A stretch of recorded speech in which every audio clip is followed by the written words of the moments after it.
Welcome to PSTV news. దేశభక్తులైన ప్రజాస్వామ్య ప్రజలు అమెరికన్ సామ్రాజ్యవాదానికి వ్యతిరేకంగా గలం విప్పాలని సిపిఐ జాతీయ కార్యదర్శి రామకృష్ణ అభ్యర్థించారు. అమెరికా అధ్యక్షుడు డొనాల్డ్ ట్రంప్ అహంకారపూరితంగా వ్యవహరించడమే కాకుండా ఆయా దేశాల్లో ఎవరైతే అధికారంలో ఉన్నారో ఆ ప్రభుత్వాలను కూల్చివేసి దాని స్థానంలో తనకు అనుకూలమైన వారిని నియమించుకోవడానికి ప్రయత్నం చేస్తూ ఉన్నారు. ఇవాళ ఇరాన్ పైన దాడి చేసి పెద్ద ఎత్తున విధ్వంసం సృష్టించడమే కాకుండా అనేక మంది అమాయకులను చిన్నపిల్లలను కూడా హతమార్చి ఈరోజు అక్కడ ఎవరు లీడర్గా ఉండాలి అనేది కూడా నేనే నిర్ణయిస్తా అంటాను. అలీ ఖొమైనీని హత్య గావించారు, ఆయన భార్య కూడా చనిపోయింది. ఇప్పుడు సుప్రీం లీడర్గా ఎవరు ఉండాలో కూడా నేనే నిర్ణయిస్తానని చెప్తా ఉన్నాను.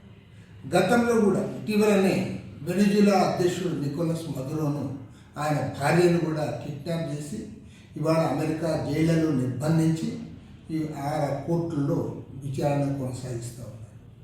మరోవైపు క్యూబాను బెదిరిస్తూ ఉన్నారు. క్యూబాలో కూడా ఆర్థిక మాంద్యము, ఆర్థిక ఇబ్బందులు ఉన్నాయి కాబట్టి ఆ ప్రభుత్వాన్ని మేము మారుస్తామని చెప్పి అక్కడ కూడా మంట పెడతా ఉన్నారు.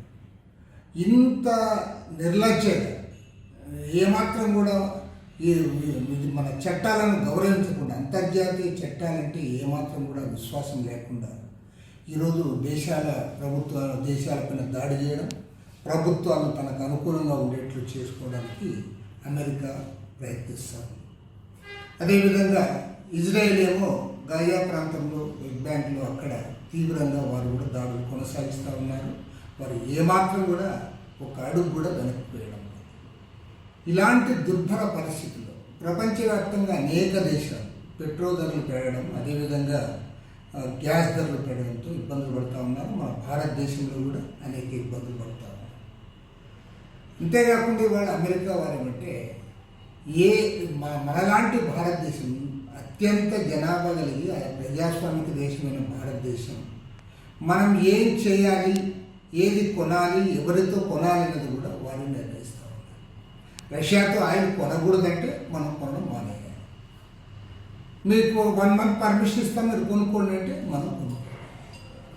ఒక స్వాతంత్ర సర్వసత్తాక ప్రజాస్వామ్య దేశంగా ప్రకటించుకున్న భారతదేశం అమెరికా అధ్యక్షుడు డొనాల్డ్ ట్రంప్ నిర్ణయాల ప్రకారం మనం నడుచుకోవాలి. ఆ రకంగా మనం వ్యవహరించాలంటే ఇంతకంటే సిగ్గుచేటని విషయం ఉంటుందని నేను అడుగుతాను. ప్రపంచవ్యాప్తంగా ఇంత మారణకాండ, దుర్మార్గాలు జరుగుతాయి. మరిన్ని వీడియోలు, విశేషాల కోసం మా ఛానల్ను షేర్ చేయండి మరియు సబ్స్క్రైబ్ చేయండి. అలాగే పక్కనే ఉన్న బెల్ బటన్ని కూడా టచ్ చేయండి.